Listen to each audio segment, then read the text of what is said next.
변화와 혁신의 리더십의 역사적 이해, 제4차 시 비디오 2편입니다. 비디오 1편에 이어서 강의가 계속됩니다.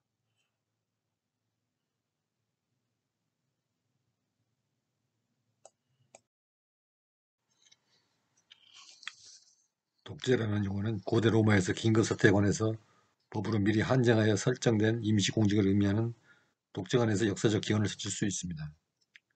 그러나 현대적인 의미에서 독재정치는 특정의 개인 또는 집단의 권력을 장악하여 독단적으로 지배하는 정치로 피치자인 일부 대중으로부터 지지, 대중의 정치 과정에 대한 참여가 나타난다는 점에서 그것들이 없는 전제정치와 구별됩니다.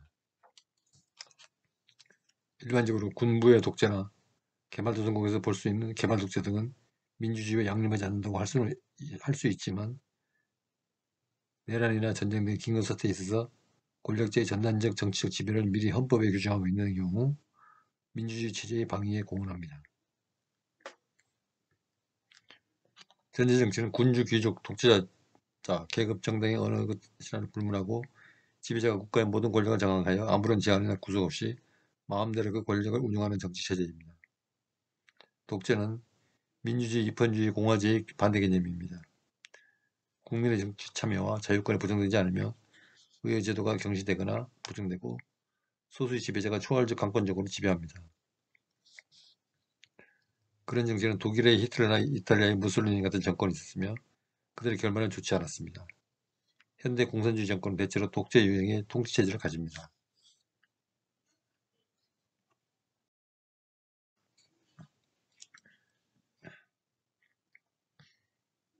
군주에 의한 정치를 체계화하고 정당한 저자로서 군주론을 쓴 마키아벨리가 있습니다.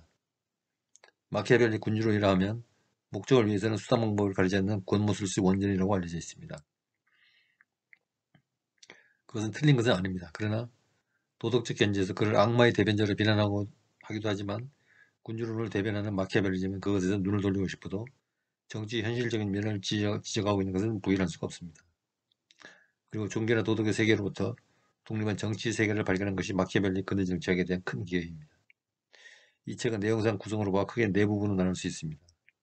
제1부는 군주국의 종류, 군주권의 획득 및 유지 방법이 고찰되고 있습니다. 제2부는 군사론에 배당되고 있으며 자국권의 필요성과 군주의 군사상의 의무가 설명되고 있습니다. 제3부는 통치기술이 설명이 되고 제4부는 이탈리아의 위기적 현상의 원인이 추구되고 있고 더욱이 그것으로부터 해방이 호소되고 있습니다. 마키아벨리는 군주가 현실에 따라야 할 필요성을 강조합니다. 이 책은 방법상의 현실주의를 결정합니다. 그러나 이 현실주의는 비참한 현실을 전제하고 있습니다. 왜냐하면 현실로 행해지고 있는 것은 해야 하는 것과 분리되고 있으며 그 점에서 해야 할 이상은 현실에 대해서 공허한 것을 지나지 않기 때문입니다. 이 책이 나온 당시 이탈리아 휴머니즘 이상은 공공적인 선의 실현을 목적으로 하는 자유스러운 국민의 공동체였습니다. 그러나 그것은 마키아벨리에게 있어서는 공허한 이상이 지나지 않았습니다. 공동체 해체 상황 속에서 사람들은 공적인 것에서부터 사적인 것으로 퇴각해버린 것입니다. 그래서 사람은 은혜를 모르고 변덕스럽고 위선적이며 몸의 위험은 피하려고 하면서도 물욕에는 눈이 어두운 것이다 라고 이야기되고 있습니다. 그래서 마키아벨리는 인간의 본성을 지상적인 욕구 충족을 찾고야만 하는 르네상스적인 인간상 속에서 찾습니다. 다시 말해서 인간의 행동 원리는 명예욕이든 물욕이든 욕망이라는 동질적인 것으로 환영됩니다. 이것은 인간의 비슷한 상황 속에서는 비슷한 행동을 행한다는 것, 즉 인간의 행동의 개선 가능성을 보증하고 따라서 인간의 행동을 기술적으로 통제하는 것을 가능하게 합니다. 그래야 정치는 군주의 기술로서 이야기됩니다. 가령 사랑받기보다는 두려움의 대상이 되라든지 혹은 가해 행위는 일시해버리고 은혜는 조금씩 하라와 같은 통치술이 경국적으로 이야기되고 있습니다. 마키아벨리는 욕망에 뒷받침된 인의를 가지고 야망과 탐욕에 뒤끌리는 현실을 극복하려고 합니다. 그런데 인이란 것은 우선 무엇인가를 해낼 수 있는 힘을 필요로 합니다. 그럼 무엇인가를 잘 해낼 수 있으려면 냉정한 합리성이 동시에 필요됩니다. 따라서 마키아벨리는 다음과 같이 말합니다. 군주는 짐승의 방법을 교묘히 사용할 필요가 있으며 야수 중에서 여우와 사자의 본을 따야 한다. 그것은 사자는 올가미에서 스스로 지킬 수가 없고 여우는 늑대로부터 자기를 지키지 못하기 때문입니다. 따라서 올가미를 알아차리기 위해서는 여우일 필요가 있고 늑대를 놀라게 하기 위해서는 사자일 필요가 있는 것이다 라고 말하고 있습니다. 결국 이상과 현실의 차이가 큰 군주론이라고 말할 수 있겠네요.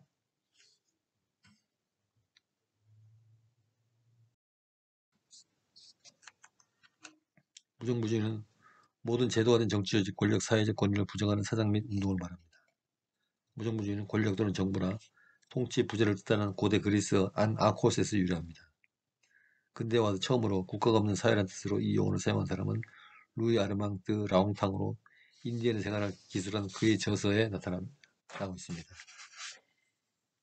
무정부주의는 국가와 법 또는 감옥, 사제, 재산 등이 없는 사회를 지칭한 것인데 요즘 일상적으로 혼란, 무질서 등을 의미하는 말로 사용되기도 합니다.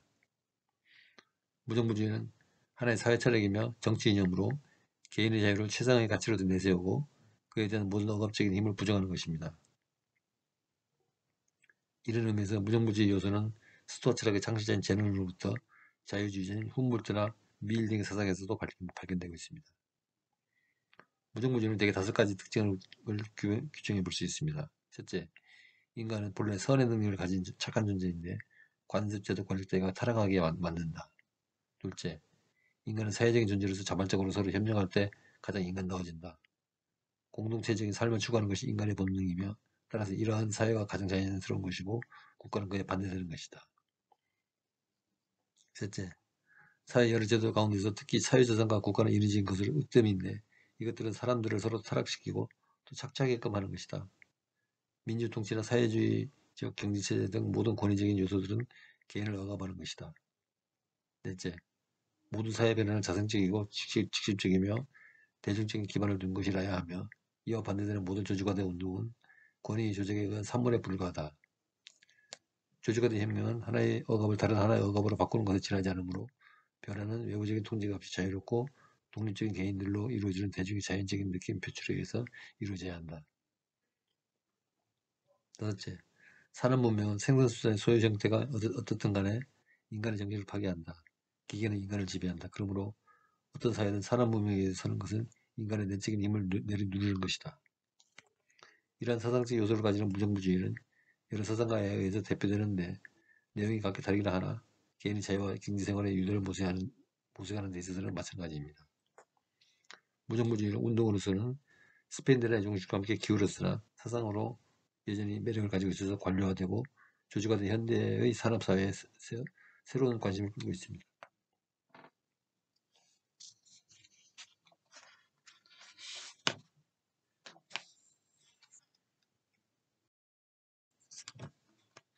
황제교황주의란 황제가 동시에 로마 교황이라는 원칙, 즉 정신계를 지배하는 교회의 최고 권위자가 속세장인 국가의 최고 권력자의 수중에 쥐어져 있는 국가와 교회 관계를 나타내는 말입니다.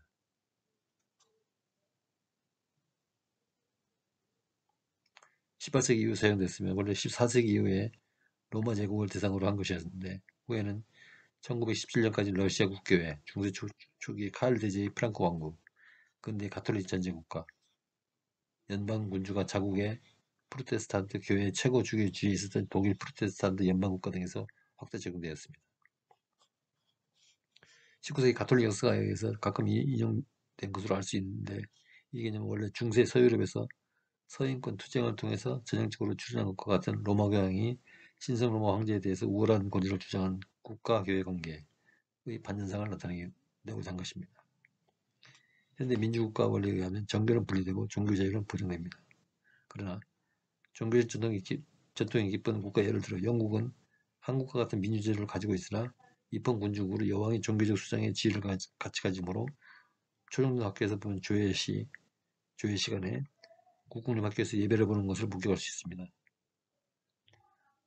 영국의 이런 제도는 황제교황주의와 유사한 잔재라고 볼 수 있습니다.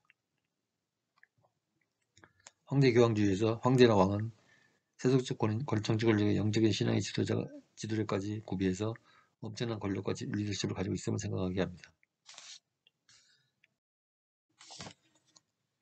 민주주의는 귀족전의 군주제 또는 독재체제에 대항하는 뜻입니다.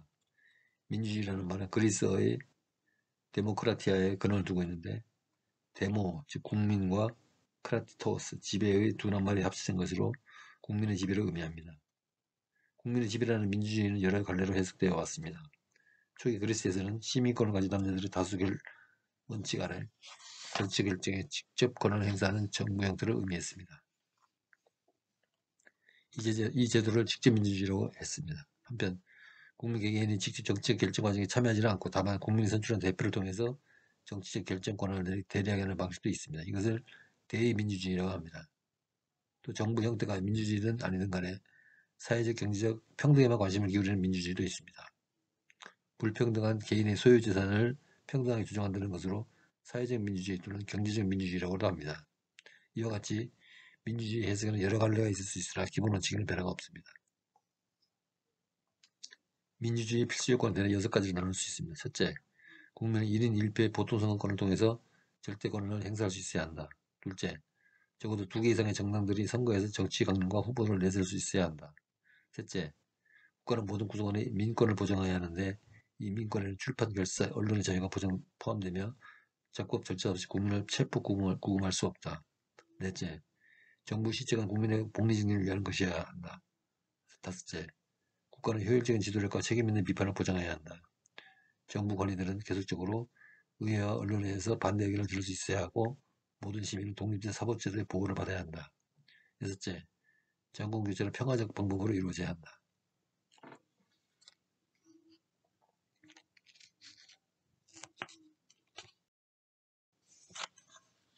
오늘은 리더십의 역사적 관점이라는 주제를 통해서 주로 왕권이 주어지는 과정에서 어떤 전제와 이론 그리고 그 다양한 내용을 살펴보았습니다.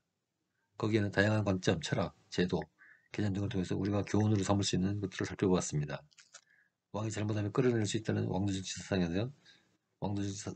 사상에서 역성에 있는 사상, 기술 정치에서는 거기서 발달한 엄칙주의는 오늘날 민주주의 선거 제도 아래서 역시 동일한 제도가 운영되겠음을 보여주었고 오늘날 감정의 호소나 감성 리더십에 부응하는 예수가 보여준 종의 리더십도 지난 시간에 살펴봤습니다. 그리고 독재제도와 전제제도의 상이하는 점도 살펴봤습니다. 우리가 오늘 강의에서 배운 것은 지도력이라고 불리는 리더십도 다양한 얼굴이 있다는 점, 과거의 제도나 실질이 아직도 오늘날 조직사회에서 사용된다는 점, 사회적 상황에 따라 다양하게 발전하는 점, 훌륭한 리더십은 개인의 욕망 충족이 아니라 조직 또는 전체 사회의 복지와 평화에 기여를 필요한다는 점. 오늘날 우리는 민주주의라는 제도 아래 살고 있으며 그러나 그것이 국민의 복지에 100% 기여하지 못하는 점과 그래도 민주주의에 부응하는 리더십을 발휘해야 한다는 점 그리고 이 같은 요점들을 융합해서 창의적인 리더십 개발이 필요하다는 점을 알 수 있었습니다.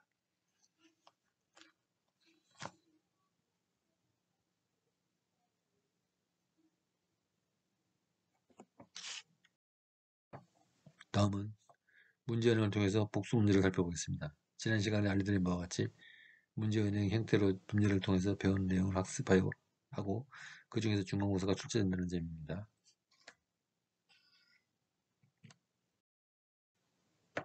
1번 다음 중 서로 관계없는 극기를 짝지은 것은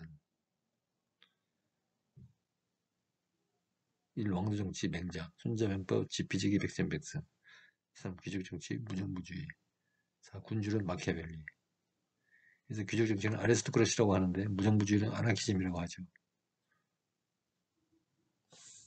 정답은 3번이 되겠습니다.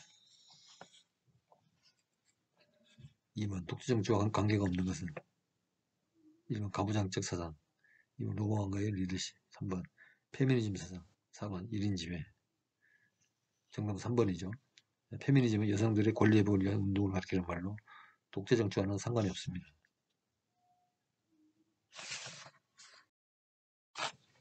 다음 중 민주주의와 관련이 없는 것은 1번 선거권 행사 2번 복수정당제도 3번 언론 출판 집회 결사의 자유 4번 저항권 불인정 4번 저항권을 인정해야 되죠. 이제 4번 황제교황주의 의미와 관계가 깊은 것은 1번 서번티언 리더십 2번 속세의 왕이 교황을 기억난다 3번 사회주의적 민주주의 4번 십자군 운동의 결과 정답은 2번이죠. 속세의 왕이 정신적인 지주인 종교 왕인 교황을 겸임한다는 의미죠. 문제 5번 손자병법에서 손자가 언급한 리더가 되는 5가지 미덕을 알맞게 작지한 것은 1번 지능, 신뢰성, 인간성, 용기 훈련. 2번 지능, 인내심, 인간성, 용기 훈련. 3번 신뢰성, 용기, 인내심, 지력, 실력. 4번 정직, 인내심, 기술, 용기, 타이밍. 교재 18쪽 하단에 나오는 말입니다. 정답은 1번 지능, 신뢰성, 인간성, 용기 훈련입니다.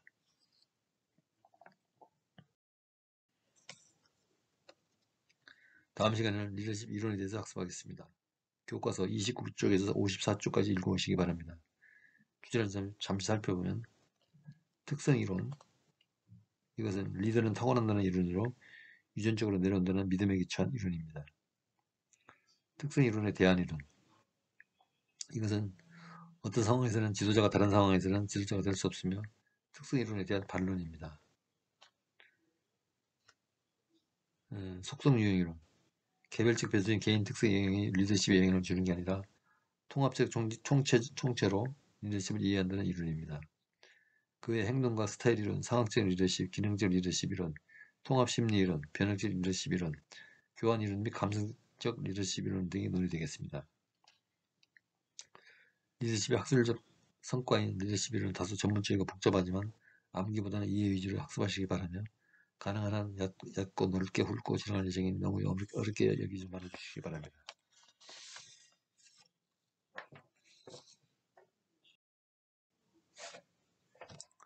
여러분 강의 듣느라 수고 많았습니다. 구글 클래스룸에 게시된 퀴즈는 가점을 주는 과제물이니 구글 클래스룸에서 과제를 제출하시기 바랍니다.